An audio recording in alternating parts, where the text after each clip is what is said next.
Hi friends, ಎಲ್ರಿಗೂ good afternoon. ಇವತ್ತು ಶುಕ್ರವಾರ ಮಧ್ಯಾಹ್ನದಿಂದ ನಾನು ವ್ಲಾಗ್ ಶುರು ಮಾಡ್ತಿದ್ದೀನಿ.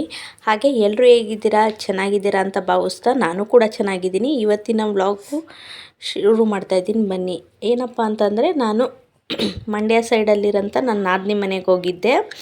ಅಲ್ಲಿ ಅವ್ರ ಅತ್ತೆಗೆ ಹುಷಾರಿರಲಿಲ್ಲ. ಅವ್ರ ಅತ್ತೆಗೆ ಹುಷಾರಿಲ್ಲದೆ ಇರೋ ಕಾರಣ ಅವ್ರಿಗೆ ಹಾಸ್ಪಿಟಲ್ ಕರ್ಕೊಂಡು ಹೋಗಲಿಲ್ಲ. ಅದೇನೋ ಅವ್ರ ಕಡೆ ಸೋರು ನೀರು ಅಂತ ಹೋಯ್ತಾರಂತೆ. ಆ ಒಂದ್ರಿ ಒಳಗಡೆ ಚಪ್ಪಲಿ ಮತ್ತು ಪೊರ್ಕೆ ಮತ್ತು ಮೇಲ್ಗಡೆಯಿಂದ ಒನಕೆ ಇಟ್ಕೊಂಡು ಮೇಲಿಂದ ತಣ್ಣೀರು ಉಯ್ಯೋದಂತೆ. ಅವರು ಎಷ್ಟು ಚಳಿ ಬಂದು ನಡುಗ್ತಾರೆ ಅಷ್ಟು ಹುಷಾರಾಗ್ತಾರೆ ಅಂತ ಅವರ ನಂಬಿಕೆ, ಅವ್ರ ಮನೆ ಪದ್ಧತಿ ಅದು.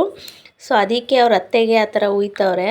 ನಮ್ಮ ನಾದಿನಿನೂ ನಮ್ಮ ಅಣ್ಣನೂ ಆ ಥರ ಮಾಡ್ತಾಯಿದ್ದಾರೆ.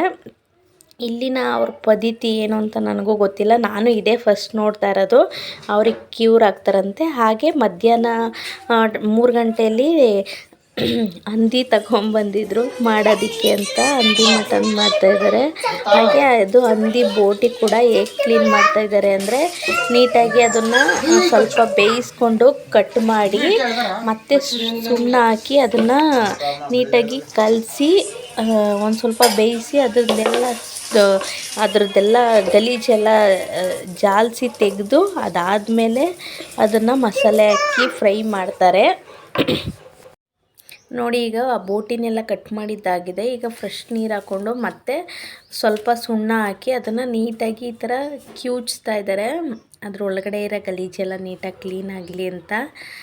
ಹಾಗಾಗಿ ಈ ಥರ ಕ್ಲೀನ್ ಮಾಡ್ಕೊತಾರೆ. ನೀವು ಯಾವ ಥರ ಕ್ಲೀನ್ ಮಾಡ್ಕೊತೀರಾ ಕಮೆಂಟ್ ಸೆಕ್ಷನಲ್ಲಿ ತಿಳಿಸಿ. ಹಾಗೆ ಅದೆಲ್ಲ ಕ್ಲೀನ್ ಮಾಡಿ ಅದೆಲ್ಲ ತೆಗೆದು ಈ ಗಲೀಜನ್ನೆಲ್ಲ ತೊಳೆದು ಒಯ್ದು ಬಿಡ್ತಾರೆ. ಹಾಗೆ ನನ್ನ ನಾದಿನಿ ಮತ್ತೊಂದು ಪಾತ್ರೆಯಲ್ಲಿ ಮಸಾಲೆ ಹಾಕಿ ನೀಟಾಗಿ ಮಾಡ್ತಾಯಿದ್ದಾಳೆ.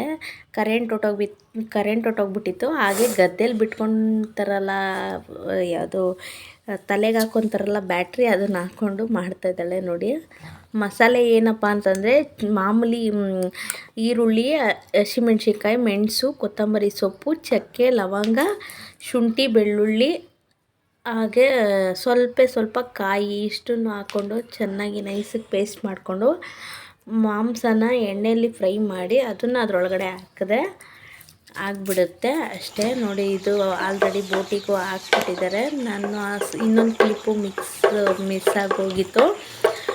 ಈ ಥರ ಮಾಡ್ಕೊತಾ ಇದ್ದಾರೆ. ನಾನೇನು ತಿನ್ನೋದಿಲ್ಲ ಇದನ್ನು, ಅಲ್ಲಿ ತಿಂತಾರೆ. ಅವ್ರ ಫ್ರೆಂಡ್ಸ್ ಎಲ್ಲ ಬಂದಿದ್ದರು, ಅದಕ್ಕೋಸ್ಕರ.